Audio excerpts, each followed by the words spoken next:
Hello, this is part two of a culture of keeping it real when it comes to Black history. So the other thing I'm going to say now is that if you're going to teach Black history, nay, and you're not making it relevant to the lived experience of Black people today, then you are essentially wasting people's time. And this is an issue that I've had with the academy since I was in my undergrad doing history at UCT. Okay, I recognized that history should belong to the people. It should be a vehicle through which people are taught about who they are, where they come from, so that they can make sense of the realities that they live in. A lot of people don't know why Black people are in so much poverty. They don't know because what the hell happened to us? You know what I'm saying? They don't know why there's so much elitism amongst the Black leaders, so-called leaders. You know, they don't know why their cultural institutions have become such a burden on them instead of being something which helps them to navigate life in a way that allows them to be the drivers of their own sustainable development, the drivers of their own, the creation of their own inner peace, of their own prosperity. Okay. And there was a lot done to hijack the worldview of Black people, of African people as well, so that they see themselves in a way that their ancestors don't see themselves, even like a generation ago. Like there's a book called The Founders, and it's about the founders of the ANC. And there's a picture in that book which shows African Bantu chiefs, and also I think Khoisan chiefs, Khoi and San chiefs, that were captured by the British, the Dutch, whoever. But I think this picture is primarily of African Nguni leaders, right? Who were captured, kings and chiefs who were captured, right, in the different wars of the British against the Southern African Bantu people. So it's got two frames, this picture. The top frame is the kings, the chiefs, and then in the bottom frame is their sons, the princes, right? The kings and chiefs are in their traditional African garb, okay? Their children, their boys, their sons are in Western European dress, and they've been taken to missionary schools to be taught Western education. That picture symbolizes that break in cultural consciousness that happened, okay?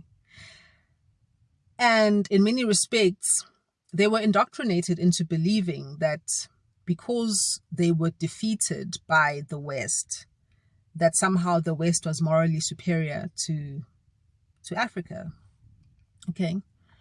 And so this is where you start having a very elitist African leadership emerge, which identifies with the elites of the West.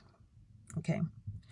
And I'm not going to say with white people or with whiteness or the West, because there's a lot of white people in the West who are oppressed by the same elites. Okay. So anyway, so that signifies that cultural break and that emergence of this elite, which is disconnected to the people. And my problem with the academy is that it's elitist. They sit in their ivory towers.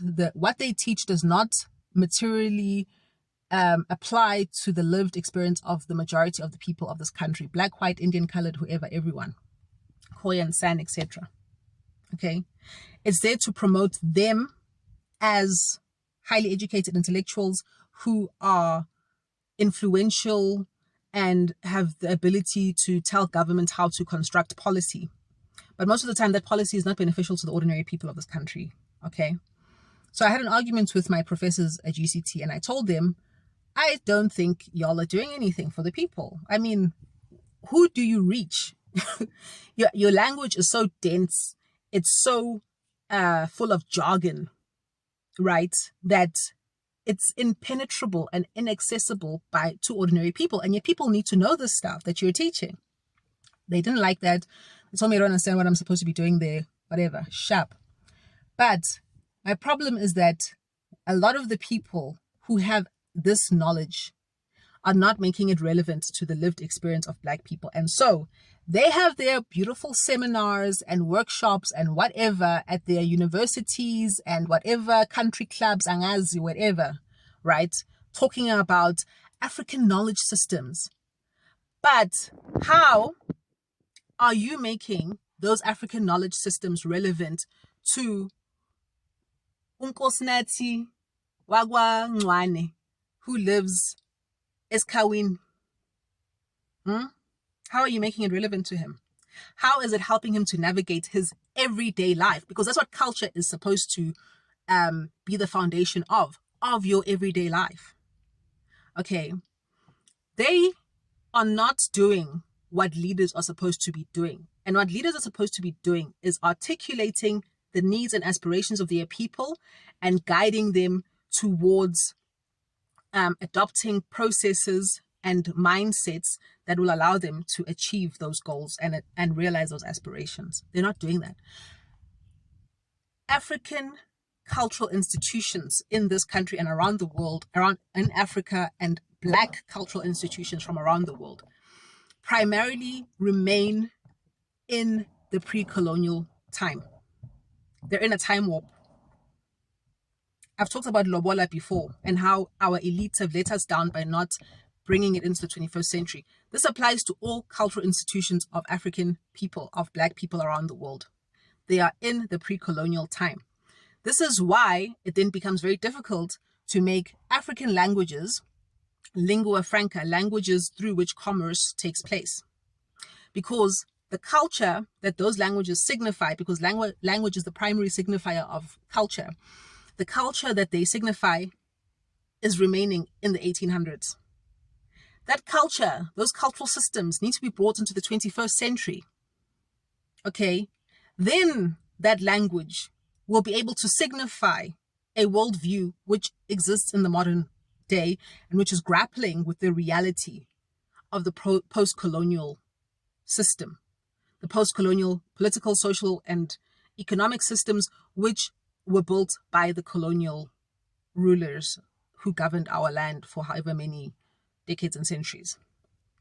Okay, the culture of African people, of Black people around the world, is expressed by people who live on the periphery of the jurisdiction of the social, economic, and political systems that run this world. Okay, so if that's the case, then obviously the language will also remain peripheral. Whatever economic activity that happens, so scientific research that happens using those languages will always be peripheral, will never become part of the mainstream of the social, political, and economic systems. Then you wonder why Black people are poor, why Black people don't perform well in education systems that were brought through colonization into our different spaces, into the Black spaces of Black people around the world. Then you wonder why. Okay, it has to be relevant. It has to be relevant, and I think, because a lot of African leaders are elitists, they are quite happy to have their people being subservient and dependent on them. Because they are elitists, they don't want to create a situation where their people will someday compete with them for power, because now these people are so empowered because their cultures are now at the center of life, the center of economic, social, and political activity.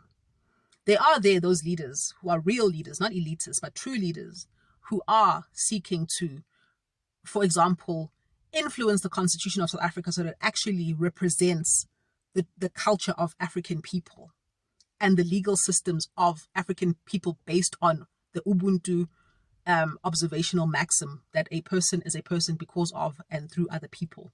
So that the economic system, the political system, the social systems must be governed by laws that actually work for tangibly the well-being of human beings as individuals and as members of societies. Okay, so they are there, and big up to them.